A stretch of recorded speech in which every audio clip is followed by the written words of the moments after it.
An abridgment of Thomas Manton's commentary on the Epistle of James, chapter 5, verse 5. The Apostle, in this verse, confronts the indulgent misuse of wealth by exposing the luxurious and self-indulgent lifestyles of the rich. He reveals how such lives, marked by extravagance and excess, not only disregard the needs of the poor but also exhibit a willful neglect of God's call to steward resources for His glory and the benefit of others. Their prodigality is not merely a personal failing. It is a public affront to divine justice and providence. You have lived on earth in luxury and self-indulgence. These words cut through the superficial veneer of worldly success to expose the deeper spiritual rot of those whose lives are consumed with indulging the flesh. The Greek word for luxury here conveys a life of softness, ease, and overindulgence, a relentless pursuit of comfort and pleasure. This is no mere occasional enjoyment of God's gifts, but an entire existence structured around consumption and self-satisfaction. The reference to living on earth underscores the transient and earthly nature of such pleasures. For the wicked, their joys are limited to this temporal sphere. They have no hope beyond it. Christ's words to the rich man in Luke 16 verse 25 resonate here. Remember that in your lifetime you received your good things. To exhaust one's joys in this life is a tragic exchange for eternal separation from God. The Apostle calls attention to the folly of living as though the earth were the ultimate sphere of existence, neglecting the eternal realities that lie beyond it.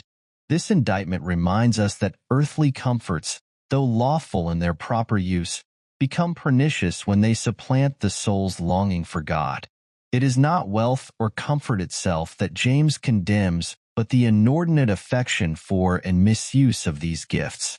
As Augustine wisely cautions in his Confessions, we are to regard our food as medicine, using earthly blessings sparingly and for the good of both body and soul, rather than as fuel for unchecked desires. You have fattened yourselves in the day of slaughter. This vivid imagery carries a dual significance. On one level, it portrays the indulgent as animals fattening themselves without awareness of their impending doom, their luxuries serving only to hasten their judgment. On another level, the phrase "day of slaughter" evokes the solemn Jewish festivals where animals were sacrificed. Here, the Apostle draws a sharp contrast.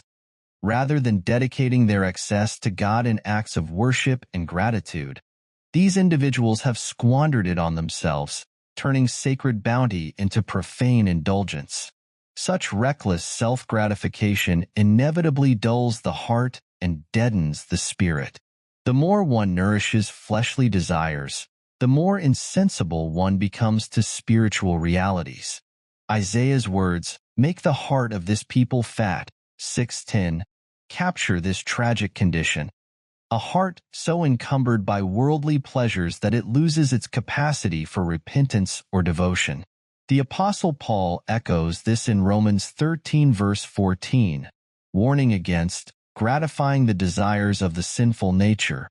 True nourishment, as Bernard of Clairvaux reminds us, refreshes the soul as well as the body, orienting both toward God.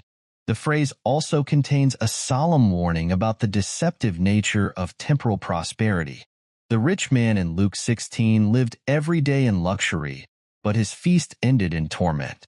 To fatten oneself in the day of slaughter is to pursue pleasure without discernment, ignoring the signs of impending judgment.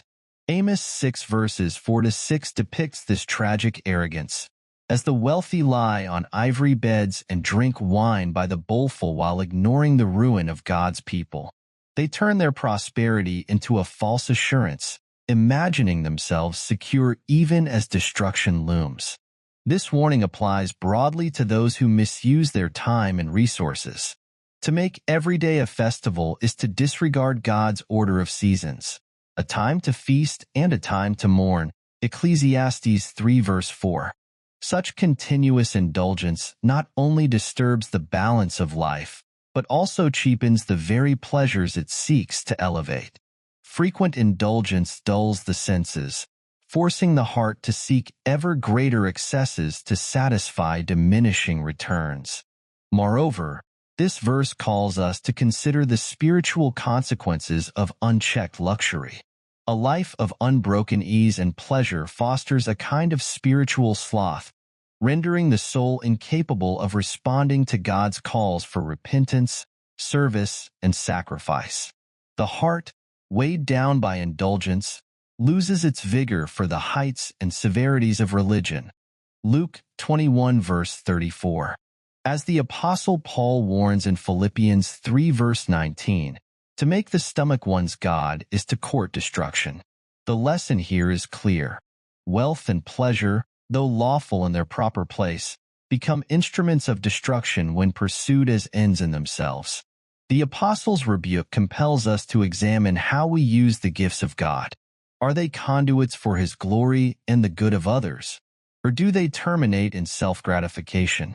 The rich are not condemned merely for possessing wealth, but for their failure to steward it rightly, for neglecting the poor, despising the ordinary provisions of God, and indulging themselves to their own spiritual peril. In conclusion, this passage invites us to a holy sobriety in our view of wealth and pleasure. Let us heed James's warning, recognizing that the things of earth are fleeting and that their misuse only hastens judgment. Instead of fattening ourselves in the day of slaughter, let us dedicate our resources, time, and affections to God, finding true nourishment in His presence and true joy in His purposes. Let our lives testify not to indulgence but to faithfulness, as those who await a better inheritance in the world to come.